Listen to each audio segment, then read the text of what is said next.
The war must not become a source of profit so that others will not want to repeat these steps.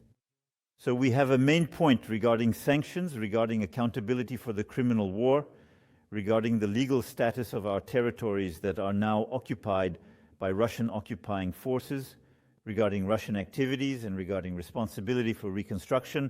The aggressor must pay for the aggression.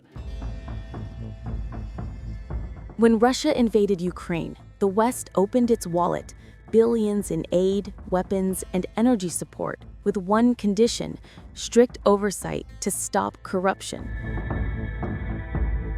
But a sweeping New York Times investigation now reveals that Ukraine's own leadership quietly dismantled those safeguards from within.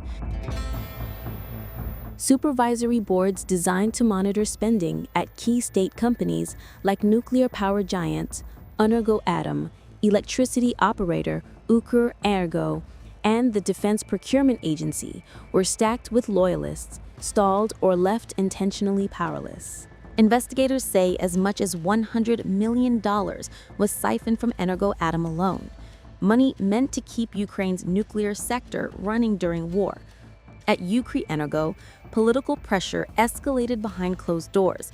Its chief executive, credited for keeping Ukraine's lights on under Russian bombardment, was eventually fired after a deadlocked board tipped in the government's favor. At the Defense Procurement Agency, oversight was erased overnight. Charters rewritten, boards broken. The agency's head was fired after faulty ammunition reached the front lines. All of it unfolding as Western donors kept funding, reluctant to cut support while Ukraine fought for survival. I don't think he should be here at all. In fact, I think the man should be in prison for what he's done to his country. He's destroyed his country. He sent up to 1.5 million men, young men, to their deaths for him, for corruption. He's rotten to the core. His government is rotten to the core. President Volodymyr Zelensky was elected on a promise to crush corruption, but investigators now say wartime loosened the rules and reopened old doors. The fallout is mounting. Ukraine's EU and NATO ambitions hang in the balance. So does future reconstruction funding worth hundreds of billions of dollars. As for the frozen Russian assets, I've said from the beginning that we will find an option that technically allows us to address all the legitimate questions that have been raised. And I have a lot of respect for Prime Minister Arne de Wever, who asks very precise technical questions. So we need to be able to move forward. The goal is to finalize this for the next European Council, so before Christmas. And in fact, the Commission will be announcing decisions in the coming days. The goal is to ensure that these assets are well protected, if I may say so, from any changes, and that we manage to keep control over them, and then that international rules are respected, but that we find the right solutions to provide Ukraine with visibility and long-term financing for its war effort, or long-term funding to support its armies and their structure. And so we continue this work with rigor and respect. As for the issue of corruption, I will let President Zelensky respond. We are very vigilant. But the relevant entities have been created and strengthened, and they are doing their work freely. The decisions that needed to be made have been made sovereignly by the Ukrainian decision makers. Is it really our role to lecture Ukraine? Not really. We ourselves have sometimes had scandals of this kind. A democracy should take pride in being able to resolve them with an independent judiciary and by ensuring that all decision makers, whoever they may be, are held accountable. I would point out that you will never hear of a corruption problem in Russia, and that is what should be concerning. And as Washington steps back and Europe hesitates, one question now looms over Kyiv. Was the war used as cover while corruption quietly returned to power?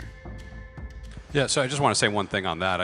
Going back to the gentlelady that spoke yesterday, I think she had a Freudian slip, at least I hope it was one, where she talked about what we did to the Russians in Afghanistan. That's not a great comp, by the way.